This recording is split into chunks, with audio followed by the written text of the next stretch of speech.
Governor Abbott says Texas will send undocumented immigrants to Washington, D.C. so the Biden administration can deal with them. We are sending them to the United States Capitol, where the Biden administration will be able to more immediately address the needs of the people that they are allowing to come across our border. They themselves have been putting these migrants on buses to San Antonio. So I said, I got a better idea. As opposed to busing these people to San Antonio, let's continue the ride all the way to Washington, D.C. Governor Abbott is also ordering DPS troopers to ramp up vehicle inspections at the border, and the Texas National Guard is asking for an additional $500 million to fund the governor's border mission through the end of the fiscal year. Here to talk about this is Diana Gomez, Advocacy Director at Progress Texas, and James Dickey, CEO of JD Key Communications. Thank you both for being here. Thank you. James, the governor's office clarified after he spoke yesterday that the migrants would have to volunteer to be bused to D.C. Critics say he knew that, but said it anyway because he's got an election to win. Any truth to that? What are your thoughts?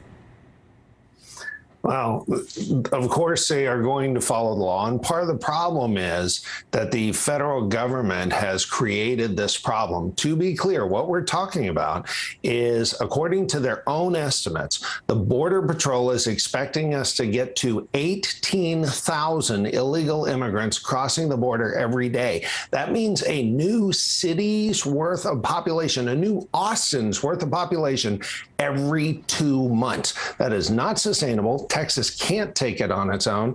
D.C. is causing the problem, so everything we can do to remind D.C. that the problem is one they have caused and they need to fix is a good thing.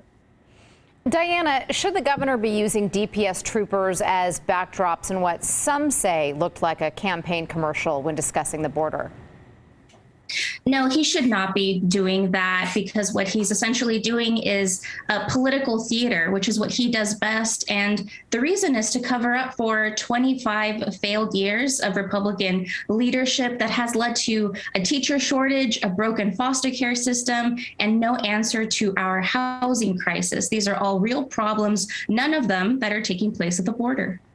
James, when it comes to immigration, it feels like no one is talking about a solution. Where can Abbott and the Biden administration find common ground? I don't know. Part of the problem is that the border problem had been dramatically solved, that it had been reduced from when the Obama administration was in office until the Biden administration came in. And in less than 1 year, Biden took a scenario that was not problematic and turned it into the #1 most important issue, most pressing issue for Texas voters, because we can see that 500,000 illegal immigrants a month is not a sustainable situation. And this was caused by the Biden administration. So we can easily come to common ground if they will just stop being insane and go back to what was working just 2 years ago. Diana, I'm going to leave you with the final thought.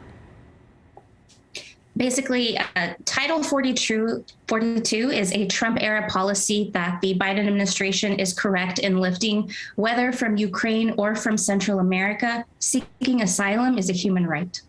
All right, Diana, James, thank you both for sharing your time and perspectives with us tonight. Thank you. Thank you.